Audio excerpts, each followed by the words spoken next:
Gentlemen, I'm Britton, and I'm not here with Jacob today. I'm starting a new little pet project. I've been wanting to start another podcast. I didn't really know what. I've been kind of shooting around some ideas, like talking about comic books or whatever. But after being on my friend Josh's just joshing for a couple of times, I decided to do something kind of like that. So I'm just gonna call this Britton Talks to People, and it's gonna be a good show. And it's going to be fun. It's a very bland title. I apologize. I am joined today by honorary Norse god, Taheg Gloder. How you doing, my friend? Ahoy. That title's definitely a work in progress there. Don't worry, we can workshop it a bit. We'll think of something, a bit better. Basically, but basically this is where I get friends of mine and other people, hopefully in the future, to hang out and just talk about stuff. Because, I enjoy talking, believe it or not. I'm a bit more withdrawn, but I do like talking to people. And I like talking with Taheg today. How you doing, Taheg? How you feeling today? I'm feeling pretty damn good. Just saw the latest Obi-Wan. Hell of an episode. I know. I was trying to contact him yesterday, like, bro, did you see that new Obi-Wan episode? No, I was actually recording a different podcast where I was just talking shit with some friends. It was good. You're on a lot of podcasts recently. Yeah, I don't know why. It's kind of weird, because growing up I always hated my voice, and now everyone's like, dude, you got a great voice, come talk on my podcast. I'm like, okay, I'm confused, but sort of happy about that, so why the fuck not? Also, Taheg is going to be on my other show, Britton Jake Go to the Movies. We're going to be talking about the Thor movies. Yay. Hell yeah. Not to give the end away before we start, but I'm a bit of a fan of the Thor movies. So you're a fan of the Thor character in general. Fair point. Or did your fandom of Thor start with the movies, or did it start with the comics? No. It started with a fun fact. Back when I was like a tiny little kid, when you were about minus 10 years old, I am old, and I was super into comics back in the day. I loved the X-Men, loved Gambit, thought he was my favorite. Then the only comic book shop near me closed, so I was kind of, for a good 10, 15 years, I couldn't really buy comics because there was nowhere near me to pick them up. This was before so kind of Amazon and all that bullshit. So I just spent my money on weed instead. But then, a few years back, just, moved to a new place, new comic stores. I look around and I see frickin' Jason Aaron's God of Thunder. It's like issue 1. I was like, oh, that's Thor. He looks kind of cool. And I'm a big Norse mythology fan, so I was like, okay, yeah. Marvel's take on the Norse god, I'll see what that's like. And for those that have read it, they'll know that Jason Aaron's God of Thunder run is one of the greatest, or possibly the greatest Thor run of all time. So good they're turning it into a movie coming out next month. Yeah, I know. This month. What month are we now? June, so next month. Yeah, it's next month. So yeah, I'm very, very... that was the first comic that really got me back into reading. I read that, and then I read all of Jonathan Hickman's ridiculous New Avengers run leading up to... the Time Runs Out and Secret Wars. Did you read his Fantastic Four run? The second comic you ever read after coming back to comics is fucking Hickman going full Hickman, tying together like 8 different titles because fuck you and your reading order. I have issues with Jonathan Hickman.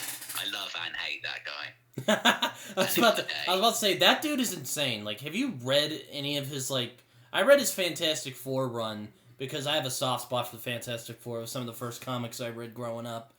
But, I'm like, did you read that? It is insane. Like, he plays the long game. I'll just put it that way. He really does, yeah.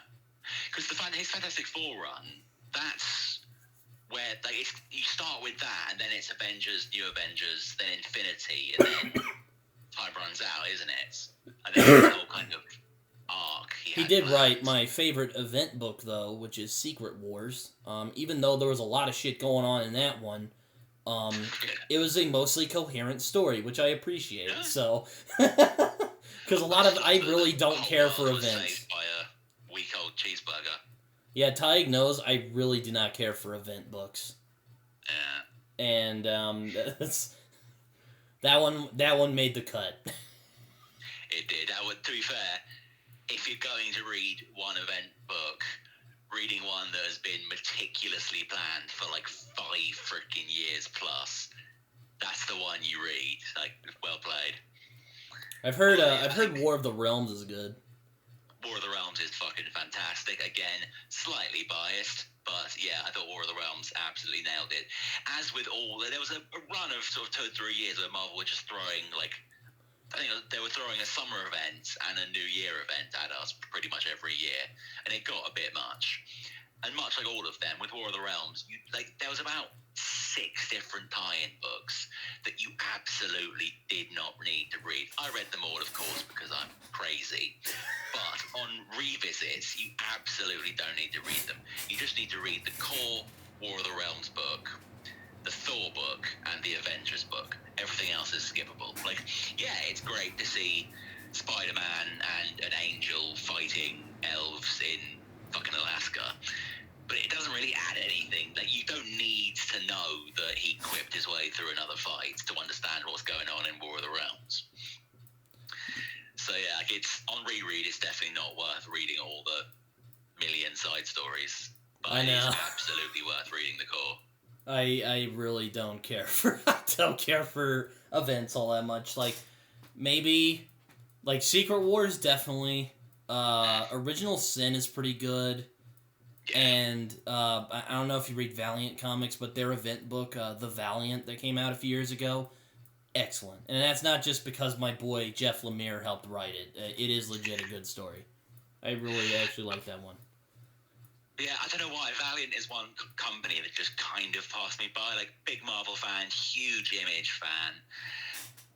I like the DC Elseworlds books, but not so much the kind of Prime Earth stuff. And then That's fair. Manga. But yeah, Valiant, I don't know why. I've tried a couple of times, but I always just kind of bounce off it. I've never found that character that I can really like chill with. I tried reading Exo Manowar. It's kind of like their take on Iron Man, but much cooler. Kind of Iron Man meets what's it called? John Carpenter of Mars. What's it called? It's like he's like Iron Man and it's like Iron Man and Conan and Thor, kinda. That's how I think of it. Yeah. That's a better description. But like, the whole thing is he's got this power suit that makes him a badass. And I was reading this book, and like, I got about 3 volumes in, and he hadn't even worn the suit. It was just him walking around in a fucking loingcloth, trying not to get exposed. Like, I don't care. They were probably trying to build up to the suit. They absolutely were, but when you spend 3 volumes of build up, I just don't care. I'm sorry. I'm sure it was great once it all paid off, but I don't have the patience to stick around and read it. Oh boy. I was telling Taheg about some of the comics I recently just bought. I got one called Headlopper, which sounds really fun. I really want to read it. There's some good shit out there right now. I know. Like, Valiant to me is kind of like, let's take like the Marvel stuff and like have like the sort of innovative quality of Image and just kind of mix it together. And then bam, you got Valiant. Divinity. Oh man, such a good book. Divinity 1 and 2. That's all I'll say. That's probably the best Valiant I've read anyway. I'll have to check it out. It's so good. Oh. I know one of the other writers at the comic site I write for is a huge Valiant fanboy. He did a bunch of the Exo Manowar stuff, and I think he did was it Ninjak? Let's just say my balls were tickled by those stories. Oh, really? Jesus. Slightly more than we need to know, dude. But okay. I'm the king of oversharing. Clearly.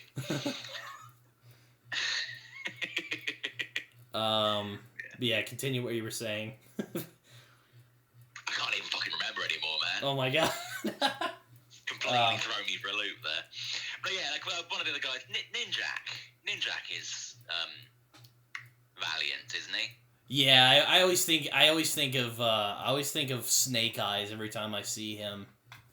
Yeah. He looks like Snake Eyes. Crossover, I'm surprised they haven't done. Like, they've got freaking Power Rangers versus Godzilla, but not the two motherfuckers that look exactly the same and basically have the same powers fighting.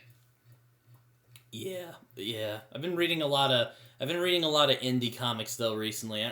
It's not that I don't still love the big two. I still love DC and Marvel, but I don't know. I've just been kind of trying to take a break from them for a little while.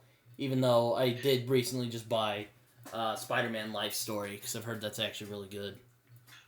I have also heard very good things about it. I was in my local comic book shop, and I nearly got thrown out for saying, despite being a huge Marvel fan, I just can't deal with Spider-Man. Like, I know you don't love Spider-Man. That hurts me, but it's... I managed to save myself from getting thrown out. Because, how can you say you don't like Spider-Man? Spider-Man is Marvel. I was like, yeah, but dude, when was the last really great Spider-Man story?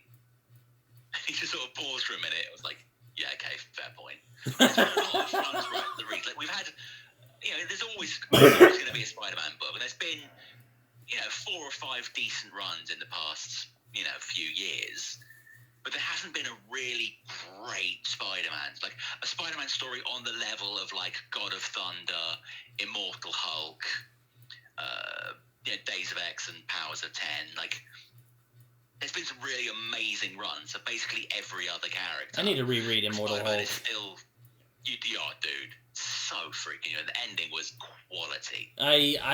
That first volume was so damn good. I'm like, oh man, I hope they keep going this route. Second one, I was like, okay, kind of a typical Hulk story. Third one with Hulk in Hell. Oh man, such good. That was so good. Abomination was also pretty good. I haven't gone on since then though. I want to reread it though. That first volume and third volume are just quality stuff. Yeah. Certainly the artist was apparently a bit of a dickhead. But... yeah, he snuck in some anti-Semitic, that wasn't gonna Yeah. Marvel was created by Jewish people. I don't know why. I don't know why these artists keep sneaking anti-Semitic stuff into their work, but it's bizarre. I don't know.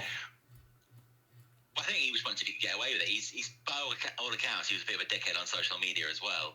So it's not really a question of how. I think he just thought if he kind of kept it small enough, they would let it go by. But he kind of just wanted to chance it, and he didn't get punished for it. So what's the problem? I mean, freaking Jason Aaron got called out worse for putting Pocahontas in King Conan. That's stupid. That was so dumb. Terrible shit. That was so dumb. To be fair, I think they would have cut Aaron more slack if King Conan wasn't so fucking boring. But, oh man, King Conan good? Nah, I'm sorry. I loved Aaron's first Conan series. Like, the one he did, I was about to say, his first Conan story was really good. Yeah. This one, I was reading issue 6 today. Couldn't finish it. Got about halfway through. Was like, you know what? I just don't care about anything going on here. Yeah, I get that. I'm a trade waiter, so I haven't read it yet. But I guess I'll see when we get there. Yeah, skip it. Not what. There's so many other great trades out right now. I also heard Jason Aaron started on The Punisher again, and he also got one of my concurrent favorite artists, Paul Azaceta. So I'm like, oh, you're just trying to get me going. I'm gonna buy that shit when it gets to the trade. For real, that one. I mean, again, we're only, I think, 3-4 issues in, so it may take a nosedive. But as someone who is a fan of the Punisher TV show, but never really clicked with any of the books. Have you read his Punisher Max run, Aaron's? No. Oh, it is so good. It is so good. It's good. It is so good. I mean, if you can get behind Steve Dillon's art, which, I'm a big Preacher fan, so, you get used to it after a while, but, yeah some of his characters do kind of look the same, but aside from that, quality storytelling, and this is, his Scalped era, where he was just, starting out, and he's... Oh, nice. He's really... And I have issues with Scalped, but his Punisher Max is just... Mwah. there's like Garth Ennis, and then Jason Aaron's just like right behind him. Wow, that's a bold fucking statement. I'm just saying. Quality Punisher entertainment. Okay. There's also the Nathan Edmondson one he did with Mitch Gerads, which is really underrated. Really? Oh man, it was so good. Underrated as all get out. Not fair, but you know, hashtag fake news Marvel. But yeah, good stuff. Good stuff. I'll definitely look into all of that. But yeah, have you been reading Jed MacKay's Moon Knight? I have not, but I've heard it's good. Dude, it's so fucking good. Like, I've said many times to many different people on many different platforms, I'm not the hugest Moon Knight fan. I like him as a concept, but I've never really been able to get into any of his books. Even your boy Lemire, I tried reading his run. Just didn't quite click. Oh, that first volume's so good, though, man. I know, that's what everyone tells me, but I don't know why. It didn't click with me. And Greg Smallwood's art? Come on, man. It's... I know. Sorry, dude. Ugh. Seriously, check out Jed MacKay's run. It's him and it's Alessandro Capuccio, but I've probably pronounced that wrong, and apologies in advance to about 3 different countries there. But yeah, his run is just phenomenally good. Jed MacKay just sounds like the most like white name, and then the other guy's just like from some other country. Pretty much, yeah. But like, there are a few sort of writers out there right now that just, no matter what they put out, I'll read it. Jed MacKay is one of them. His Moon Knight run is fantastic. His what's it called? I know he did a like Daredevil book before Chip Zdarsky took over, which Chip Zdarsky's Daredevil. I read the first volume and that was really good. Like I'll just keep it there, but you know, I'm a big Daredevil fan, so there you go. I've been meaning to check that one out. I've heard very good things about that. It's basically like he gets hit by a truck. It's like right after the end of the Soul run, apparently, so I mean, can't get any shittier than that. I mean, they're always leaving Daredevil in the shittiest circumstances. Yeah. He's like Spider-Man, except he gets like shat on like way more. He absolutely does, yeah. I don't know why they hate him so much. Wait, you don't like Daredevil? No, I don't know why Marvel are so horrible to him all the time. Oh, okay, yeah. I did read the Bendis run and did a review of it in December for December, as Matt Draper did, and that Bendis run is incredible. Really? Oh my god. I did get the omnibus versions, but oh man, quality stuff. That's the thing. A lot of people like to shit on Bendis because it's so easy. I know. Yeah, But when he's on, when he does it properly, he does it properly, man. He absolutely kills it. I was about to say, when he really great runs. like in his prime, like when he was like doing Daredevil, like he was just like, yeah, he's wordy. Alan Moore's wordy too, but you know, you don't hear anyone complain about that. You know, unless you're Razor Fist, but that's beside the point. But it's fucking good, man. Like, Alex Maleev's art, so good. The dude was born to draw Daredevil. It was. He also had the great Dave Stewart on, like, the last half. Bro, that is a combination for success. That is a combo and a half. Fair play. Though, yeah, I will say, I would still like to see Jason Aaron take on Daredevil, but he seems to be kind of focused on the Punisher right now. Everyone was bitching about the costume, and you know what? It's fine. I mean, I love the Punisher skull. But, you know, like, he's joining the hand. And you know what? When I heard that concept, I'm like, that's kind of, you know, the sad part of that is, it kind of sounds appropriate for his character. That sounds like something Frank would do. Yeah, that's the thing. Like, if you actually just read the comic, it makes total sense. Like, Aaron doesn't fuck about when it comes to lore. He knows what he's doing, and he knows what he's doing here. He is like, there's a reason why they've changed Punisher's the skull. There's a reason why he's working with the hand. It all makes total sense. But people are just like, oh, they changed it because some cops in America used the thing and now... No, they didn't. Shut the fuck up. I still like the skull, though. I mean, it's so simple, but it's intimidating, you know? And the thing is, after this run is finished, which it will relatively soon, I'm pretty sure it's like a maxi series, not an ongoing. Yeah. As soon as that's done, he'll go back to using the classic symbol. Because of course he fucking will. It's his iconic symbol. It's always going to be that way. Yeah, I mean, people just love to fucking overreact. People love to complain. I don't know. Yeah, it drives me nuts. But I guess that's kind of what that's kind of how I view it. Ugh. Anyway, it's the problem with like social media echo chambers. Back in day, there would just be that one guy sitting in the corner of the comic book store, like, comics are shit these days. There's too many. Insert whatever you're mad about this week characters. And they'll be like, yeah, whatever, Grandpa, shut the fuck up, we're enjoying the new book. But now, that same moany old bastard, instead of just being in the corner talking to himself, could go on Twitter and be like, I hate that there's so many women superheroes these days, it's terrible. And 400 other bastards from their little corner of their comic book shop, where they've been ignored for 5 years, can be like, yeah, you're right.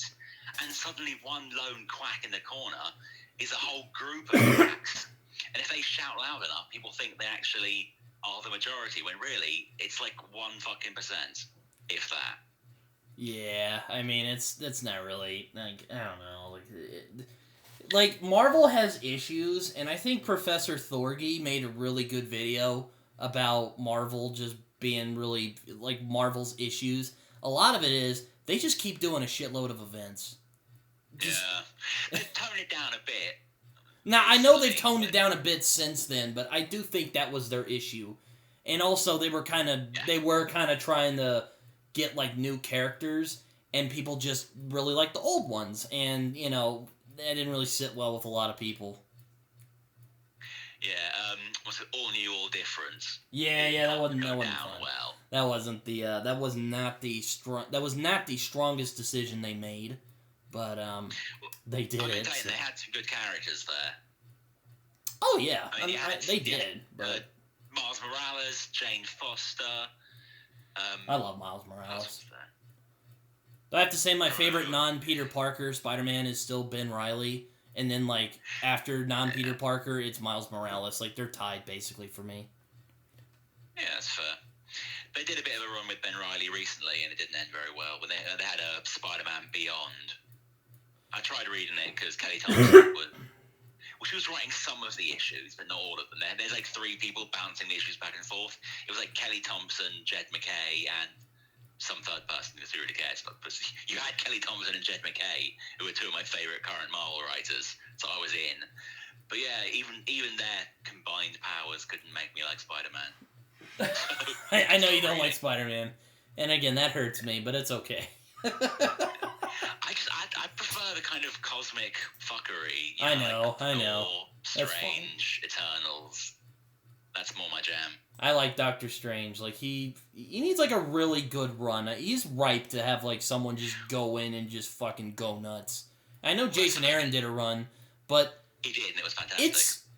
It's basically God of Thunder with magic. That's all. I couldn't shake it when I was reading it. That's basically what it is, and I just couldn't shake that. Yeah. And it's like, the funniest part is Donny Cates then followed up on Strange. Oh yeah, I heard his is nuts. Again, it's like, mate, come on, you fucking hack, up your game. Wait, who? Donny Cates. He's a hack. What? He's not bad. Yes, he is. No, he's not. No, he's not.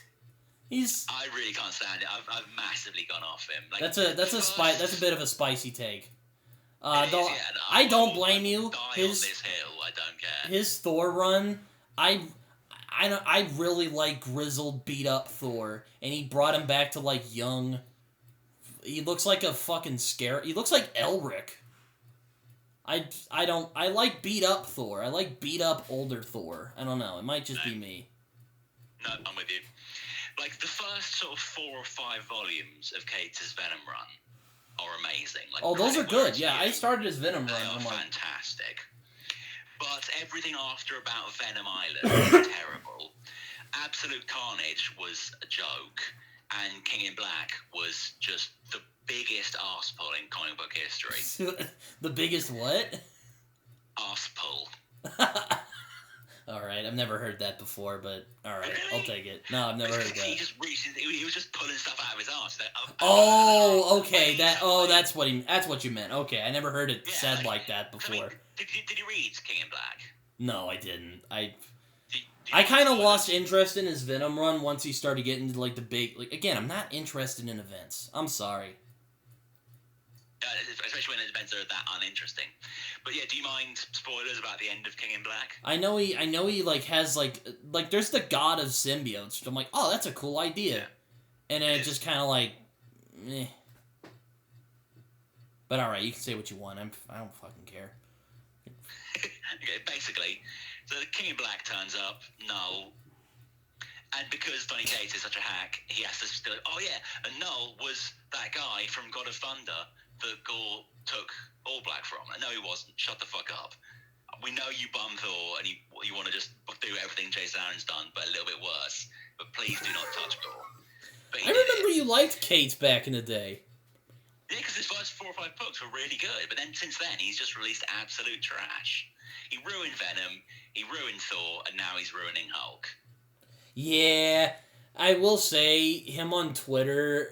He was like talking a lot of smack on Twitter, and it was like, dude, you're kind of making an ass out of yourself. Like, come on.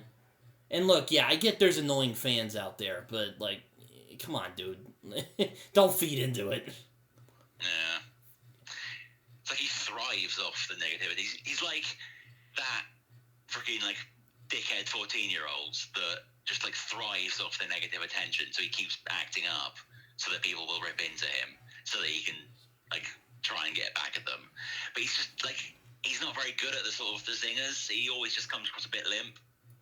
I will say his wife's pretty hot though. I'm just gonna she is. Just gonna put that out there. No idea how he managed that. She's well out of his league. I bet he's thinking that too. Also, I will say I am a bit envious he met Alan Moore. I will say I am a bit envious that he met Alan Moore and talked about comic books with him. Very much so, yeah. I bet that was an amazing conversation. Although, I'd be quite interested to hear what Alan Moore had to say after that story had finished. Like, once Kate had left the room, I wonder what Alan's reaction was. I bet he was probably just like, what a nice fellow. And then, Yeah, I bet if you asked him about it, he'd probably say cautious, some... but- I bet he'd probably, like, do his thing and, like, talk some shit, and people would, like, freak out for a couple of days and then just be over. Yeah, that is how it usually goes with Mr. Moore. You know, if there's one character that's... I was gonna mention this earlier, but if there's, like, one character that's, like, ripe for, like, an Alan Moore-esque, just complete reinvention of the character, I would say it's Moon Knight. I could get behind that. Yeah. Yeah. I don't know. Although, again, that would mean that McKay has to leave the run, and I don't want that happening anytime soon. I don't know. Though, I've heard Warren Ellis's Moon Knight was really good. I haven't read it yet. Me either. I will say. I mean, he's a solid writer. He's not going to fuck it up. So like I could if you tell me that Warren Ellis's Moon Knight is good, I will just give you the thumbs up and say I'm sure it is, and then get on with my life. I don't really want to talk about some of the stuff that happened with Warren Ellis, but I will say, I am kind of pissed off at him because he gets into some hot water, and then he decides to come out and bring back a series that one of my favorites of his that never like finished up, and then he tries to bring it back, and then everyone got all triggered, and then he didn't do it anymore. Like, really? You decide to bring Fell after you get into some hot water on the internet? Really? Anyways, I don't want to talk about that. It still hurts. That's fair enough. Maybe he thought that if he brought that back, people would be so happy that was back they'd forget what he'd done. I don't know. So it's a long memory for fuck-ups. If that was his plan, he doesn't know social media. I will say though, never I was gonna say. What were you saying, Taheg, about What were you saying, Taheg? What I will go back to is what I was saying about 5 minutes ago. It's not technically a Doctor Strange run, but the current is just called Strange, with Clea as Sorcerer Supreme, is really fucking good. It's like 3 issues in, but they're 3 very strong issues. Yeah, I heard Doctor Strange died, and I use that with air quotes. But yeah, he really just needs like a really great run by somebody. I think like just have like some of the like gusto from the recent Doctor Strange movie, and like I think you could. Terrible Doctor Strange movie. Wait, what? Doctor Strange in the Multiverse of Madness was terrible. I liked it. That's mean. I'm sure you did. Okay, that sounds like a sneak diss, but I'll let it. I'll hold my tongue there. No, I'm just fucking with you, dude. Don't worry. Basically, my problem with it was it wasn't a Doctor Strange film. It was WandaVision Season 2. I liked WandaVision. I would happily watch WandaVision Season 2. But if I go and see a Doctor Strange film, I want to see a Doctor Strange film. I don't want to see WandaVision Season 2. You know what? That's fair. That's fair. I just kind of thought it made sense. I'm like, she's always been kind of a powder keg in the MCU anyway. Yeah. She's not quite stable in the actual other Marvel universe either, but that's a whole other conversation. It's kind of, they seem to be building up to doing something with her, but have then just kind of forgot. There's been 2 or 3 little events that have featured her in some way, and like she set up a mutant afterlife on Krakoa, and then she absorbed the Darkholds in Darkhold. It's like they're clearly building up to her being a big thing. But like, I don't know if they can't find the writer for it, or like they've got a writer but they can't nail the story, because they just seem to have kind of dropped the ball. Like they've set her up to be the next big thing and then just sort of forgot her. But I will say Elizabeth Olsen's fucking sexy. Ooh. Especially when she's in the OG Scarlet Witch costume in WandaVision. Ooh. The Halloween costume. The Halloween costume, yeah. That's a good episode, though. And she's like dancing around. I'm like, oh, she's so cute. Yeah, must protect. Though I will say, need it. She'd kick all our asses, but though still, yeah, I will say, Florence Pugh though is probably like my biggest like actress crush at the moment. That's fair. I saw the "Don't Worry, Darling." I'm like, you. I was so pissed at Harry Styles. And Carlton, Carlton, he just had to rub it in my face. He's just like, yeah, boy, do you like that? I'm like, no. That fucker. I'm gonna shoot him. I'm kidding. But, I'm kidding. Don't arrest me. Police.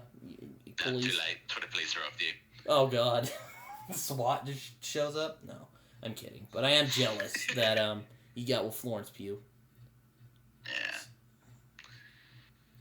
Nothing. You got a piece of that ass, I'm like, that accent. I don't think I really have a massive celebrity crush right now. Oh yeah, the She-Hulk trailer came out, and I have zero interest in it, as well as the Miss Marvel. Though I've heard her comics are pretty good. Yeah, she's got a couple of solid runs. They did a little mini-series with Miss Marvel. I think it finished last week. Or she's kind of like Islamic Spider-Man. Story.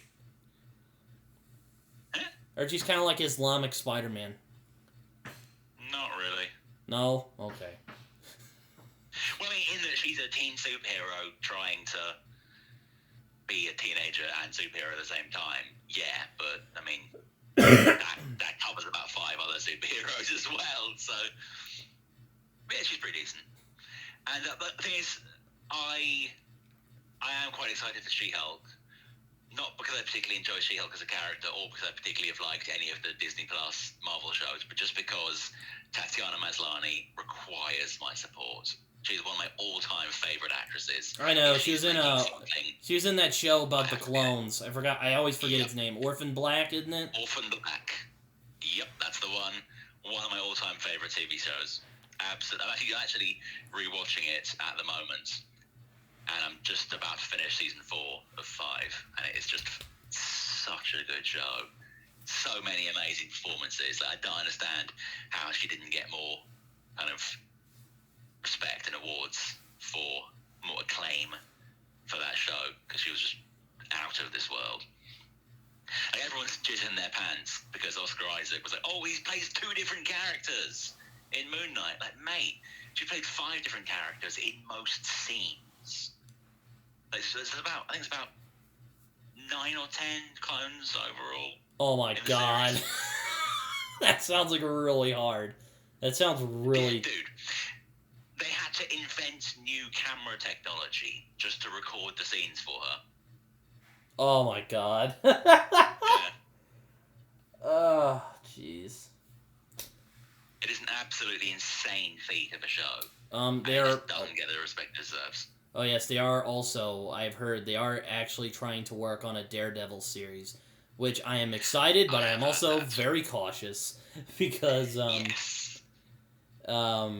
because the, most of the MCU shows, Loki withstanding, have been good, but, like, Daredevil is by far one of the greatest superhero things I have ever seen. Like, the original Netflix show, anyway. Yep. And I'm like, so, expectations are pretty high on my end, and on a lot of the other fans' end.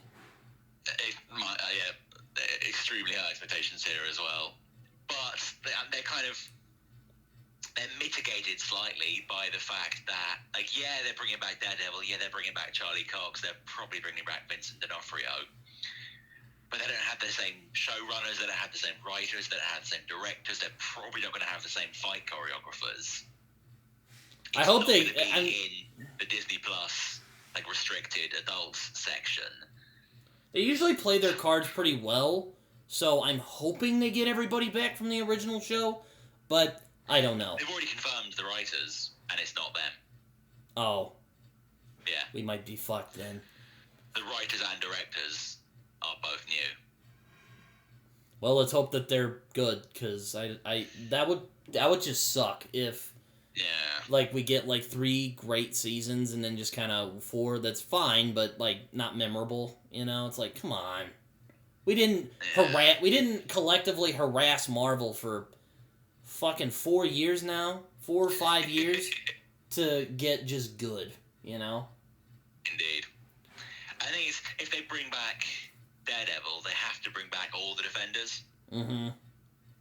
I hope so. I really like John Bernthal as the Punisher. Yeah. Brilliant. The second season was a bit underwhelming, but that first season was a little spicy. It was. Honestly, season 1 of The Punisher is probably my favourite of the Marvel Netflix shows. Oh, even over Daredevil? Yeah, I know. Alright. Daredevil doesn't have Amber either. And Punisher just, I think it's that episode 9 or 10, that whole episode in season 1 where it's in that building and it's like the active shooter guy and it's like kind of Rashomon style. Mm-hmm. Oh, what an episode, man. That was a really good episode. The ending of season 1 just blew my mind. Also, Deborah Ann Wool, too. Mm. Yep, she is good people. I really wanted to... She did a celebrity D&D game I really wanted to watch, but I thought it was going to be on YouTube and it wasn't, so I was quite annoyed. It was on like some weird streaming platform that I don't have. Which kind of pissed me off. Ah, yes. Oh, yes, I did watch the new Obi-Wan episode, because we're big Star Wars fans here. Yeah, we are.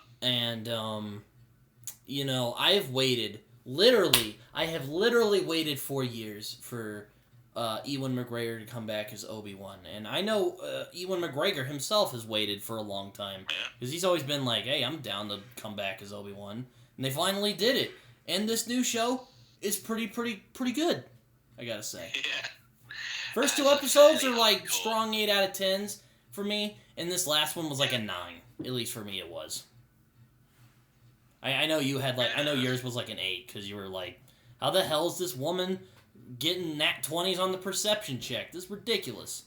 Yes, it completely took me out. Like, loved all. I really enjoyed all 3 episodes, but just like it's a kind of a case study in how one really dodgy scene can completely ruin an otherwise really great episode. Like, she just walks into this building and like, oh, we probably spoiler warnings in advance if you haven't seen Kenobi. Skip forward like an hour or two. We may done by then. This chick just like walks into a room and she's like, oh, okay, this is a new room I've just gone into. Oh, I'll just move that shelf. There we go. There's the secret tunnel behind it. I'll just pull on that lever there. But I have literally no way of knowing it could be there. And she just walks in and just does it. Like, doesn't check around, just beeline straight to the secret passage as if she fucking knew it was there already.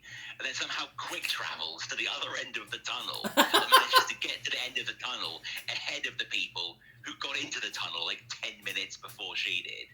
Yeah, I know. That did kind of throw me off a little bit. Can do wonderful things, but it can't go that far. I know, that did kind of throw me off as well, but hey, I'm just going to say that Vader Obi-Wan confrontation, their reunion, wasn't disappointed. Not at all. That was absolutely strong 10 out of... That's probably the most suspenseful Star Wars fight since, like, Empire Strikes Back. Like, I am not even kidding. I wish I were being hyperbolic. I am not. Not at all. So freaking good. Like, Kenobi is just fighting for his goddamn life, and Vader is just giving no fucks. It's brilliant. Yeah, I love how he's almost like, I don't want to say machine, because he is kind of partially machine, but he's basically like, what do you say? He's like that guy who just keeps bashing. What? He's like a force of nature. He's basically. He's just smashing on Obi-Wan, and Obi-Wan's just giving his all, and, you know, Obi-Wan's been kind of out of commission for 10 years, so he's not really doing so well. No. And we saw in episode 2 how he struggles to stop Leia during her fall. Like, this is a Kenobi who is very much off his game. He's not kept up with the sort of physical training. He's not kept up with his force work. Yeah, he's not Alec Guinness yet. He's not the Alec Guinness, you know, more Zen kind of, I don't want to say Zen Buddhist. He's not really the Zen master just yet. The Force hermit. Yes. I have a distinct suspicion, probably in the last episode, we'll see Qui-Gon Jinn show up. Hope so. They've been cock teasing us with that cameo. That would be so good. Just like, Qui-Gon shows up, like, don't worry, Kenobi, I'm here to teach you to chill the fuck out. And teaches him to be Alec Guinness. Perfect. Ewan McGregor's just like, okay. Oh yeah, I'm absolutely going to cosplay as Broken Kenobi, just the beard and the hair and the big robe. Yeah, I kind of like this more weary Obi-Wan. Oh, yeah. He's not really... I mean, it's kind of a natural progression. Like, after all the shit he went through in, like, Clone Wars and Revenge of the Sith, like, he's not going to be jumping around. And, yeah, he's not going to use, like, witty banter every, like, 5 minutes, like in Clone Wars. Don't get me wrong. I love me some Clone Wars. Yeah. Obi-Wan was king of sass in Clone Wars. Oh my god, he was so good in Clone Wars. Marcus of I don't know if you've ever watched Cosmonaut Variety Hour, but he put it best. He's like, Obi-Wan gets the fucking all-star treatment in the Clone Wars. He does. Him and Anakin do, anyway. Yeah. Oh, so good. I really enjoyed Rebels. A lot of people shit on Rebels, but I like Rebels too. I think that show's underrated. Like the Kenobi Maul duel in the end of Rebels is just so good. Probably my all-time favorite lightsaber duel. Oh yeah, that was basically like an old samurai fight. Yeah, like the whole thing's over in about 2 moves. It's classic. It's how it should be. Like, we're dealing with 2 like broken old men by this point.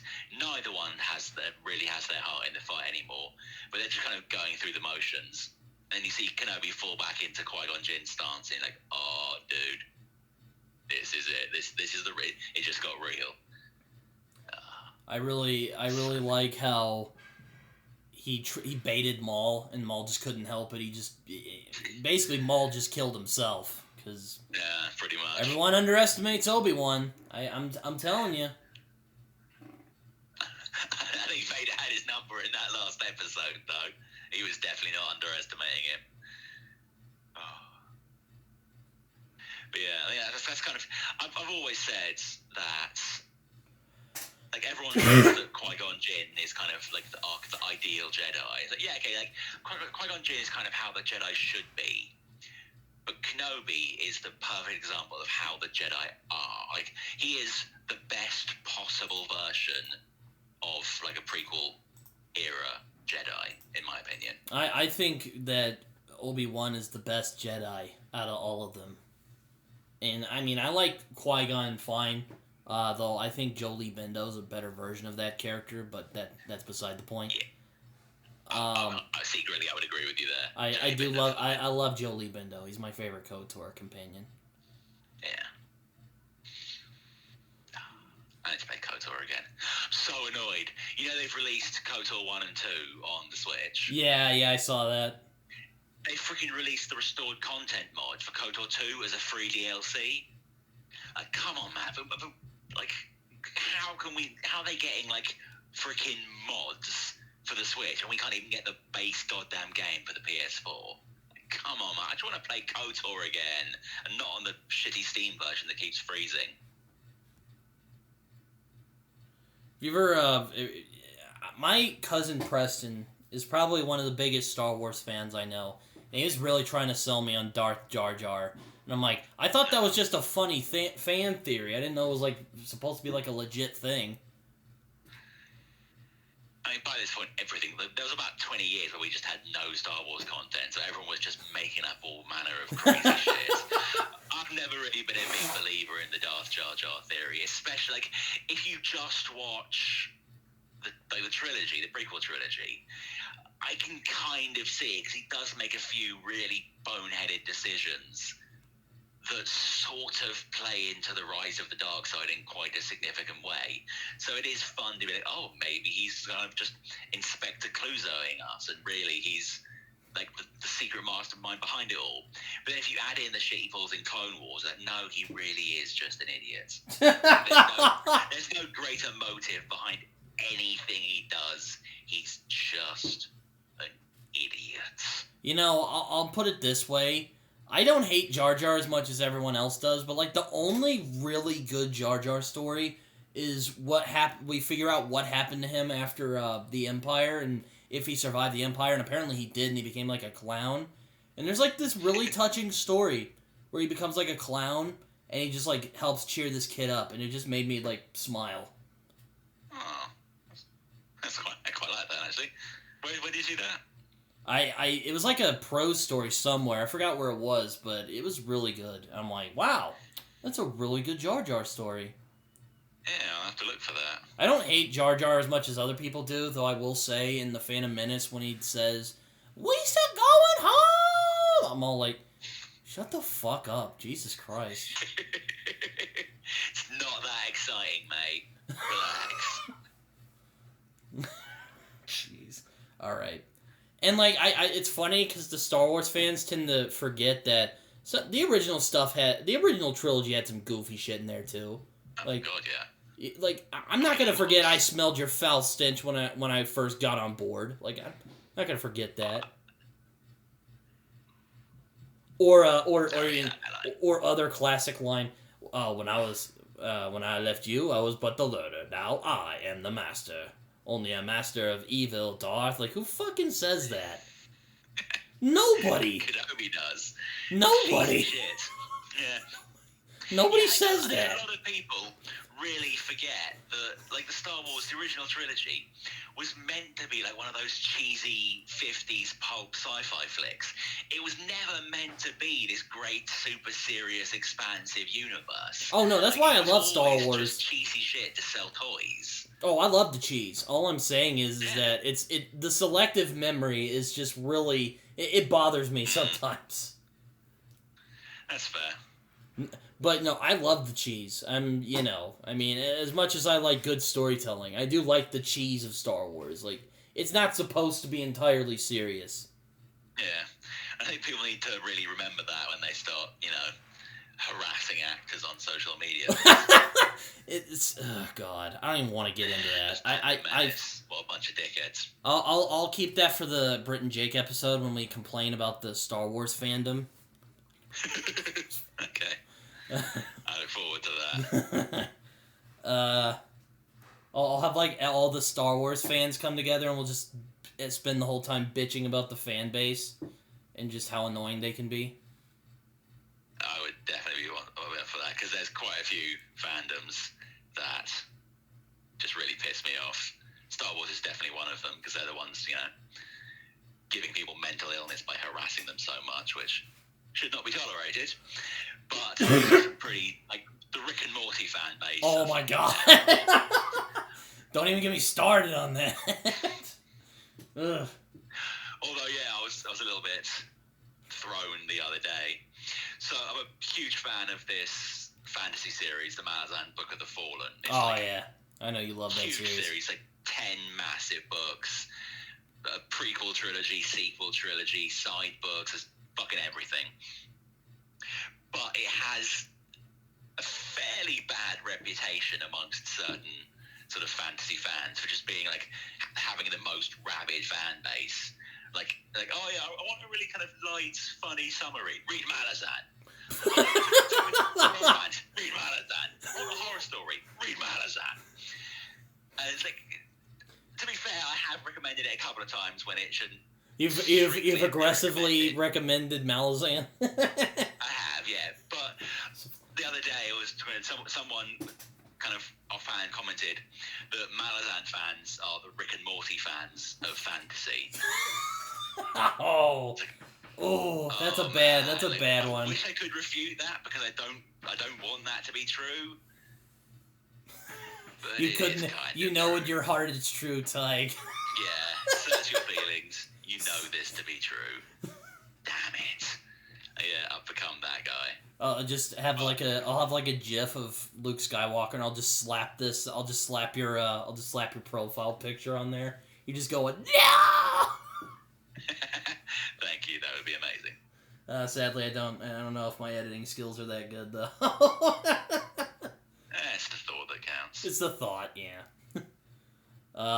Let's see.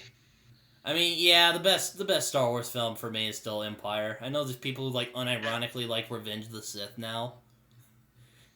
Did you forget how that movie was? Like, there's good moments in there. Like, yeah. Like, I think I still maintain that the last scene, right? The last fight is generally pretty boss. That last scene where Obi-Wan is just like screaming at this Krispy Kreme at Anakin, who's got his whole body just fucked up, and he's all like barely scraping by. He's yelling at. I think that's a legit great scene. Like, I'm not gonna lie, like that's a legit really good scene.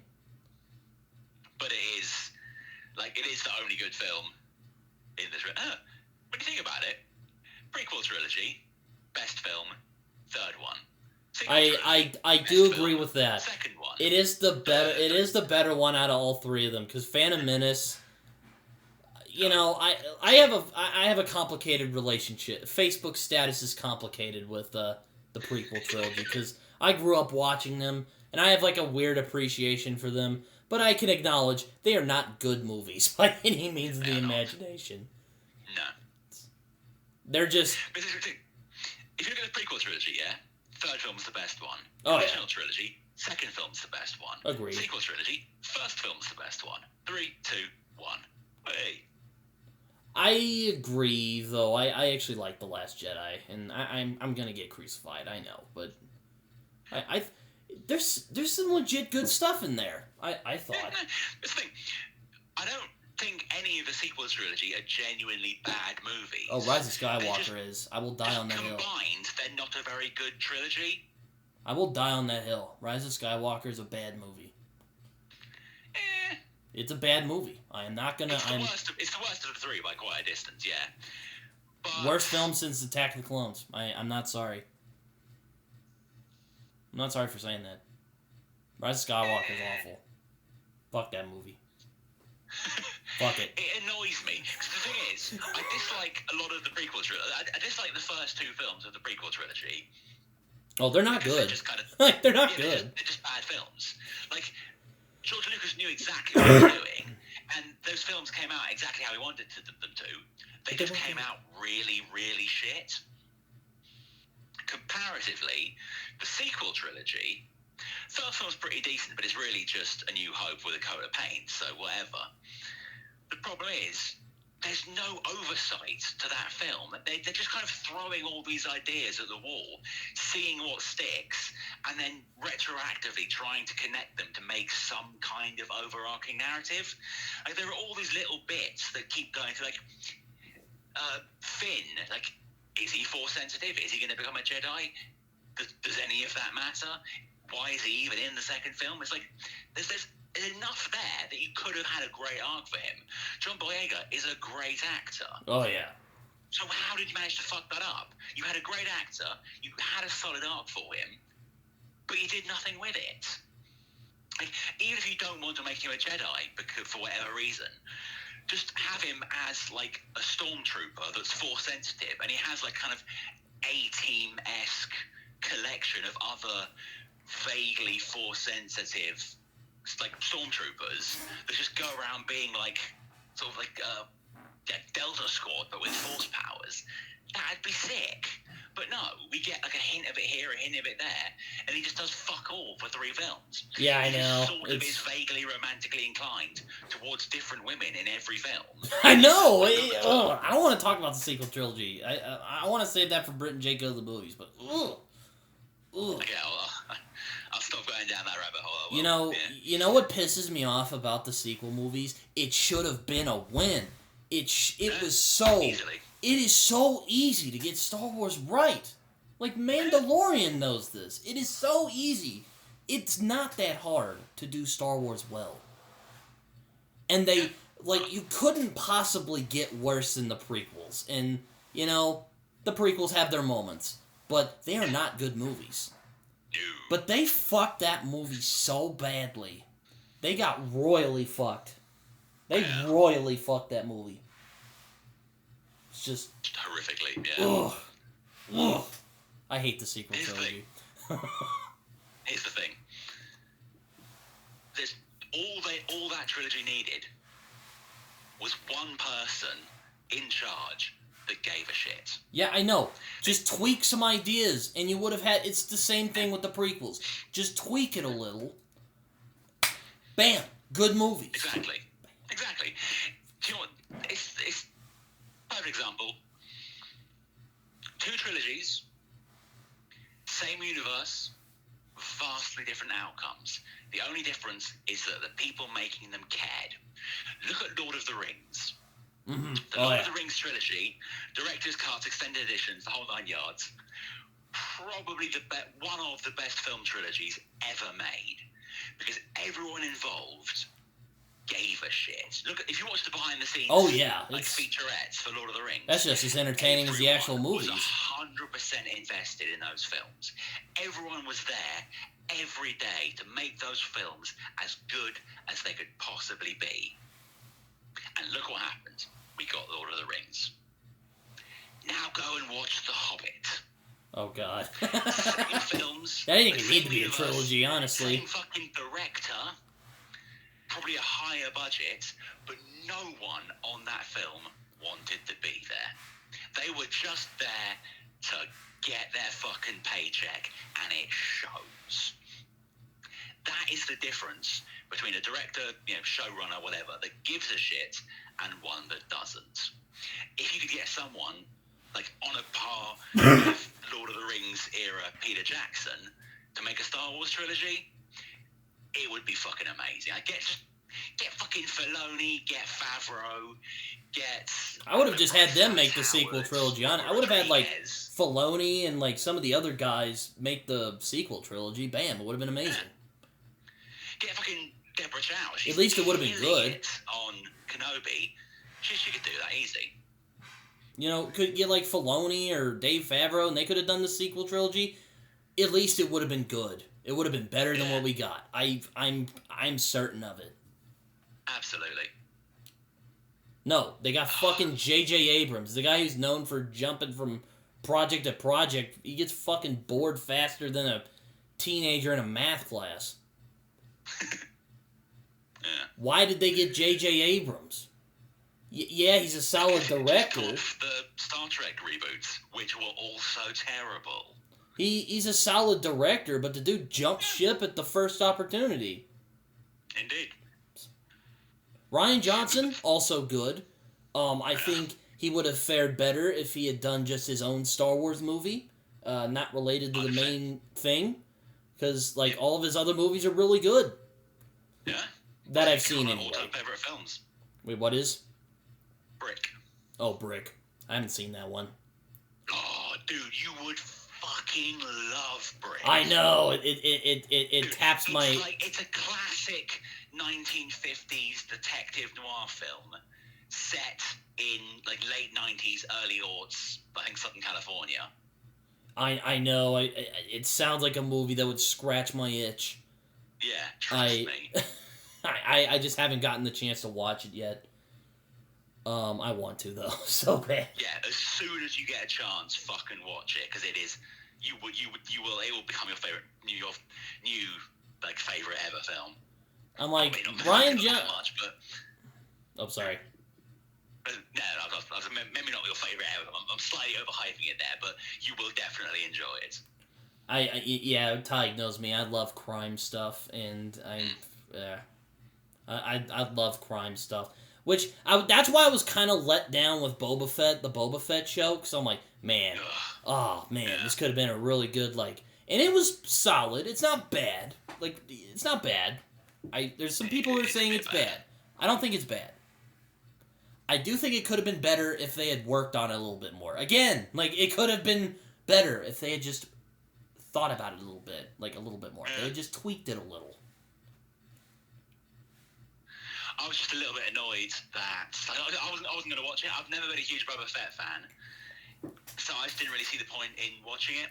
But then they threw in a bunch of like kind of Mandalorian season 2.5 stuff.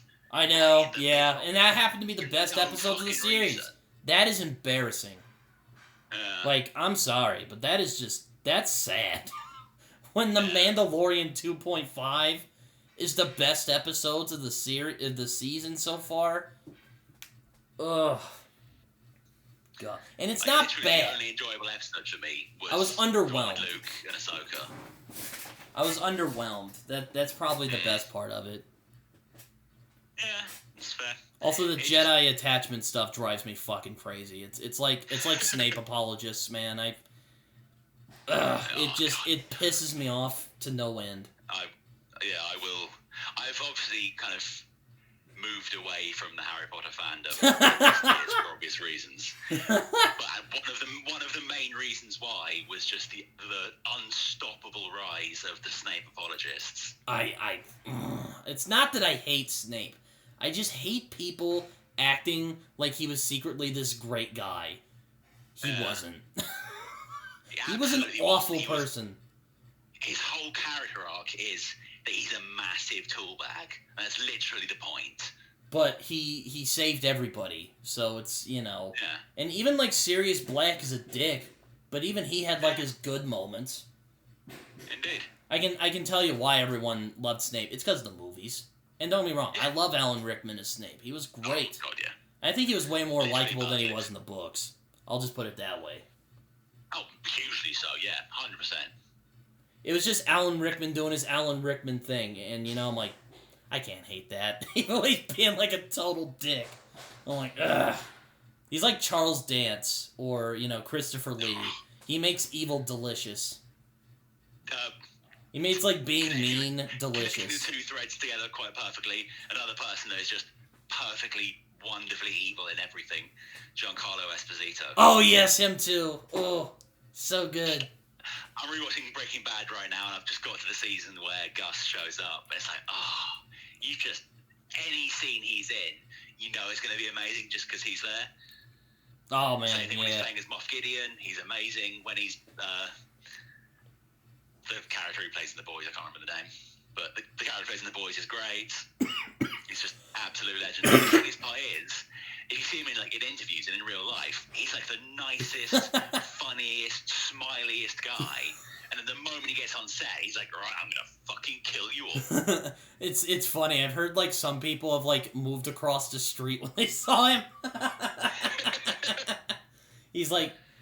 I also love this other story. He was talking about the Mandalorian, and his daughters, like, texted him, like, don't kill Baby Yoda. And he texted him back, and he's all like, I will crush the little green rat. Oh,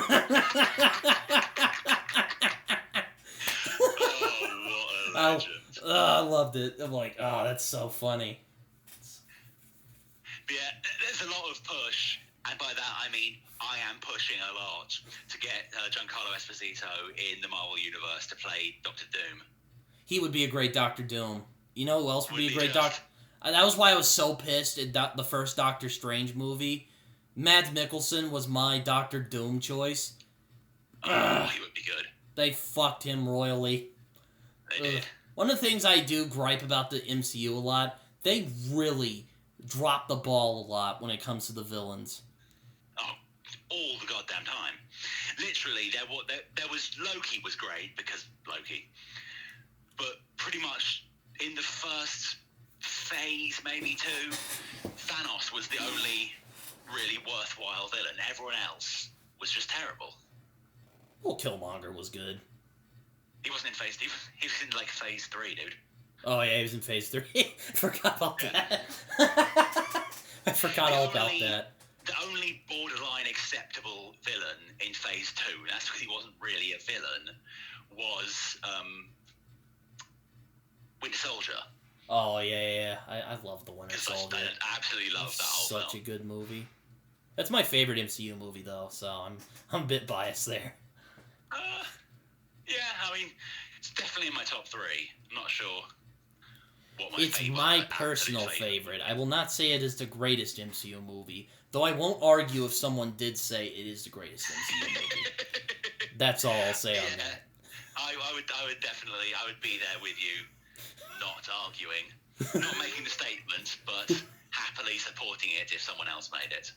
Yeah, even Carlton's all like, yo, Winter Soldier slapped. I'm like, dude, I told you, you fucker.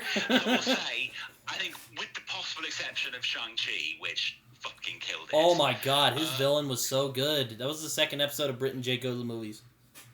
Yeah, I remember. Great episode. But I think it's like, before I get distracted, with the possible exception of Shang-Chi, we've had bigger fights since, but I still don't think we've had a better fight than the highway sequence in Winter Soldier. I don't know, Shang-Chi action was really good.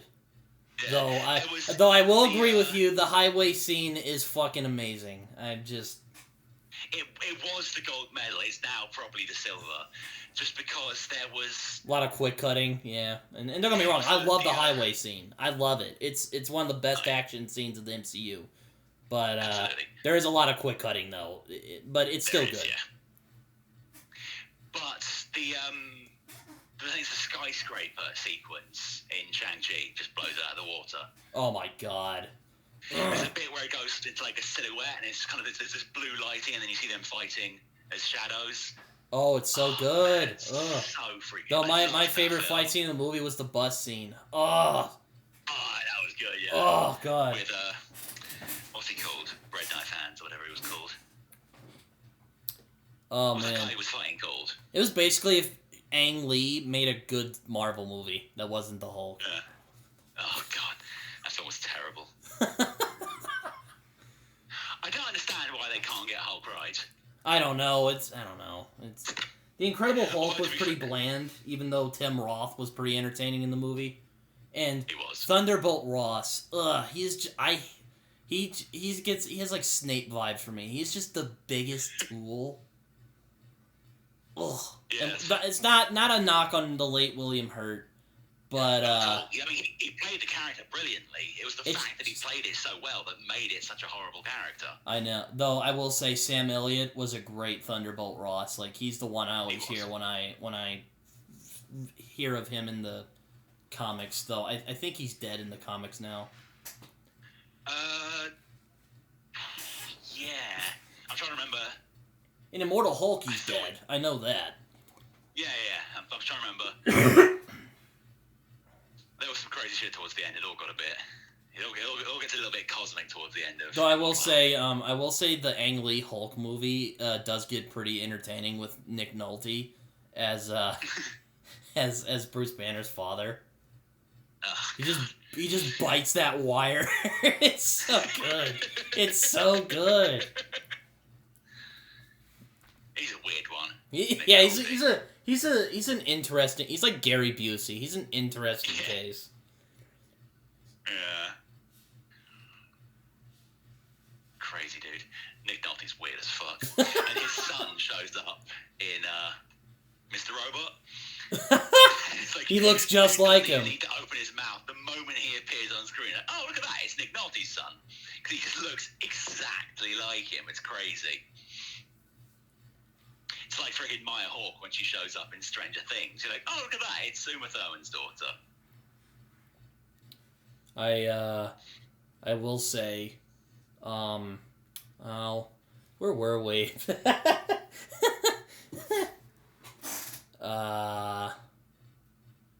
Oh yes. William Hurt as Thunderbolt Ross. I just wanted to slap him. Ugh. Very much so, yeah. Ugh, God. I don't know. It's not like he was a bad character. Like, he was fine. It's just like, I don't know. He's just such a tool throughout the whole thing. Like, ugh. He really is, yeah. He's just like... Describe me, just an absolute tool bag for the whole, 2.5 hours of William Hurt being a tool. He's like a douchier J.J. Jameson. I think it's the best I can say. Yeah, I think that's a fair description. I think that's the best I can come up with. Yeah, quite glad to see J.K. back as J.K. Oh, I was. I'm like, who else? Like, yeah. They did get the dude from Scrubs, not Zach Braff, the redheaded dude from Scrubs. Dr. Cox. Yeah, I remember hearing a fan casting of him, and I thought, I think he would make a good Jameson. Yeah, I could see that. But why go for a good Jameson when you've got? Oh my God! You got J.K. Simmons. Ugh, he's so good. He's so good. I love him. Yeah. Oh so man, freaking good in Whiplash. I can't wait for the Whiplash review. We're definitely getting you on that one. Oh hell yes! If only to have an excuse to watch that film again, because I fucking love that movie.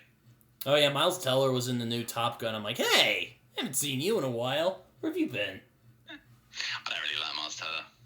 You don't like? He kind of annoys me. You didn't like him in Whiplash? Well, you're not really meant to like that guy in Whiplash. Yeah, I know he's kind of a tool in Whiplash. Yeah. Though I will say, with Supergirl. I will say, I am a bit sensitive to people yelling at me. I guess that's why I thought J.K. Simmons was fucking terrifying in that movie. 'Cause it brought me back to when I was in choir and the teacher would get mad. Ooh, brutal. Yeah. I had PTSD flashbacks to. They had PTSD flashbacks to choir. They didn't throw things at me, but they would just stare like icicles into you, and you're just like, "Don't kill me." Send you to hell. At the church, they can do that. Oh man. Oh man. One of my favorite parts, probably my favorite part of the movie is when he's illustrating why he's such so terrifying, and that's the thing. It's like I don't think he's like misunderstood. I think he's just a sociopath who I think he's just a delusional sociopath who he basically deludes himself into thinking his behavior is acceptable. It's acceptable. Yeah, agreed. But when he explains his reason, I don't know. It's really compelling, and you're like, I get it, but I think he's just delusional. Yeah, like you can kind of understand what he's saying without kind of agreeing. Like, okay, I get why you're like this, and I sort of see your point, but you're still a colossal arsehat who like throws things at people and drums them out of school because they don't reach your ridiculously exacting standards. Like, there's a line between pushing someone so they get better and just mentally and physically scarring someone. You can do one without doing the other, and he crosses that line pretty much every lesson. Oh yeah, I would say that and J.J. Jameson, like that's tied for like J.K. Simmons' best performance. Yeah, I mean, there's a reason that he won basically every award you can possibly win. I'm not arguing with that. He was phenomenal in Whiplash. Though again, I'll save that for the Whiplash review. But man, he's so good in that movie. Another one of my I did see Top Gun Maverick recently, and it was actually pretty good. How was it? It was actually good. It was pretty decent.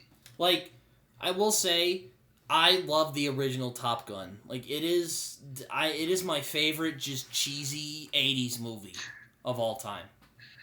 It's just the greatest cheesy 80s fest of all time. Like, I'm not even sorry for liking it. Even better than Rocky? I don't know, that's hard. I love Rocky too. Yeah, Rocky is a massive bundle of cheese that then gets punched by an even bigger bundle of cheese. Oh, man. That, I will say I'm impressed there hasn't been a bad Rocky movie, except for, 5. That's where it kind of went over. Rocky 5. And are we including Creed as a Rocky film? Yeah, I do consider it a Rocky film. Yes, he is not fighting, but he is in the movie. So, yes, the Creed films are Rocky films. Sweet. In that case, Creed 2, I would say, is also a bad Rocky film. Creed 1 is probably a top 3. I thought it was solid. Film. I think the first one was better, though. Yeah, I agree with you on that one. Much better. The problem I had with the third one was that the story was just incredibly bland. And then the fight sequences, like the boxing matches, just seemed really poorly done. One of the things that I really loved about the first Creed film was that they actually managed to make the boxing scenes crazy intricate. Like the fight choreography in Creed is on par with a number of actual sort of it's warrior tier if we're talking about sports movies or even the original Rocky films. I really do like those old Rocky movies. Yeah, but then in Creed 2 they kind of felt like they were phoning it in. Yeah, third one coming, but I like that they gave Drago more depth because he was kind of just a personification of just Soviet, communism, and for the motherland. Though I will say it was pretty hilarious. Yeah. I will say it was pretty hilarious when I saw his old biddy from Rocky 4. Me and my dad were horrified. We were just like, ooh. Did not age well. Did not age well. Not at all. Oh, I'm sorry if she ever watches this. I'm sure she's a lovely woman, but... Of course, but Mom has not been nice to her. When he's all like, I lost my wife, and then I see her when they're fighting, I'm like, oh my god. That was probably I lost my wife. You probably... Are you sure that's a bad thing? Yeah, exactly.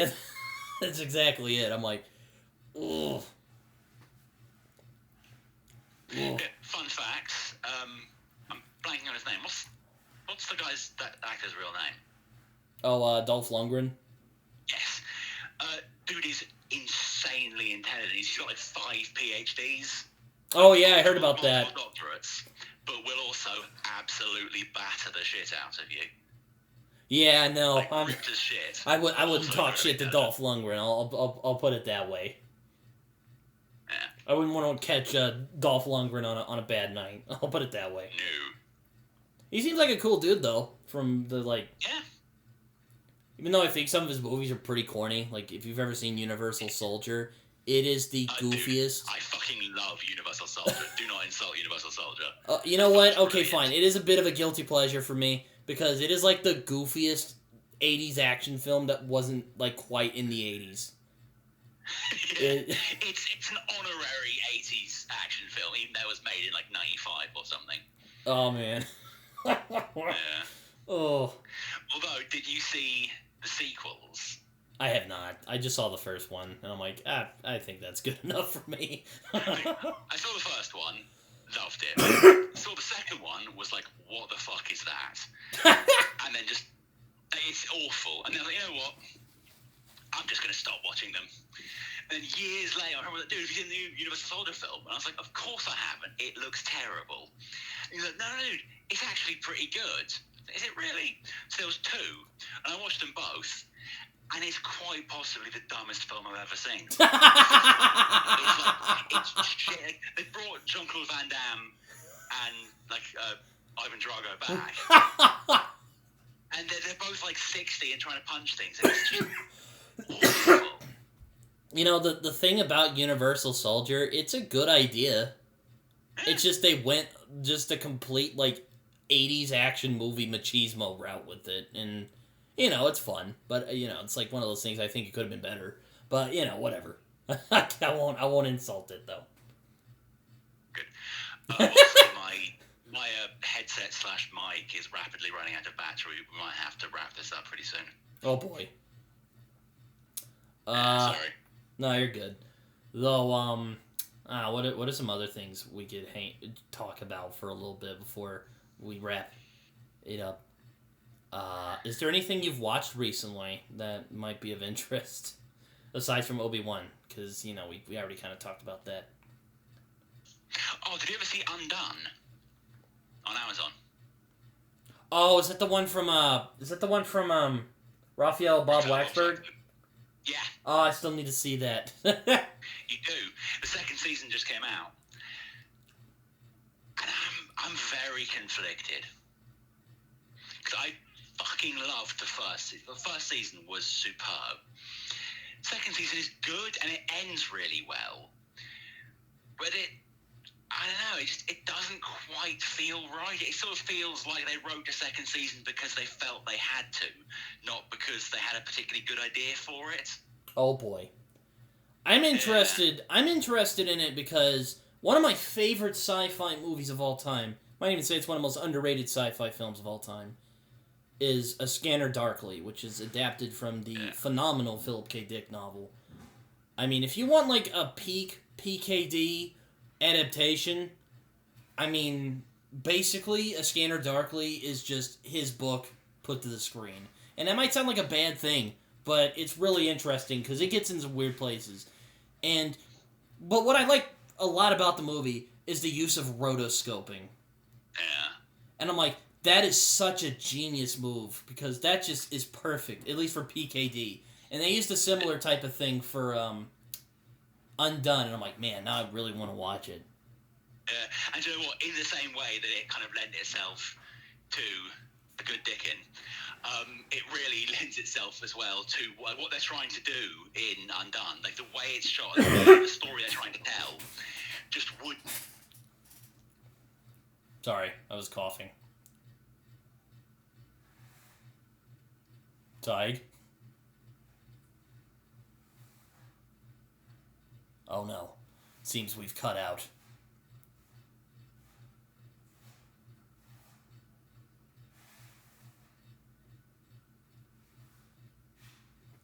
Well, I'll try and get some screen time here. I thought we could have bought some more time before his mic ran out. I hope his mic didn't run out. Oh boy.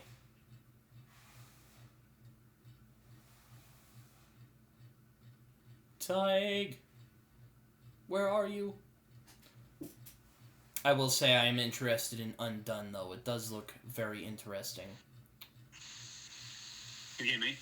Okay, I can hear you now. Did your thing run out? Yeah. Oh, I thought we had more time, but all right. So did I. It hit 10% and then it drops to 0%. Like a bitch. All right. Okay. But yeah, Undone does look interesting. Yeah, I mean, it's a very strong concept, really well executed. It's definitely worth checking out. But go into it knowing that the second season isn't great. But it ends really well. It's worth pushing through just to get to the ending. All right. Yeah, I guess, I guess this is, the end of the podcast for now. Apparently so. This is, Britton talks to people about stuff. Title pending. Jeez, it's the worst title of all time. TBD. TTP. Yeah, that probably works too. I have been Britton, and Taheg, thanks for joining me on this first episode. And hopefully we'll have some more out soon. I'd like to record these on either Thursday or Friday. And hopefully next time we'll have my friend Curtis on, who is an author of horror books such as the excellent Blackheart Boys Choir. So I'm very looking forward to that one. Taheg, thanks for joining, and hopefully you come again at some point. We'll set up another time. Absolutely, yeah. It's basically like Just Joshin', except it's with me. Just Britton. Yeah, I didn't want to call it Just Brittoning. I didn't want to get sued by Josh. Plus, it doesn't ring quite as well. So, but yeah. Yeah, hopefully this podcast will keep going, and I hope I can get... I have, like, guest ideas. Like, I'm hoping to get Carlton on here at some point. That'll be fun. I'm sure the discussion of Madagascar will be in-depth and interesting. Oh boy, I'm sure it will be. I'm sure that'll be fun to record, because he tends to be at work, so, yeah, I guess we'll see what happens there. But, yeah, thank you, Taheg, for coming on. Sorry I ran your battery out. Yeah, I will see you around. Alright, take care, everybody.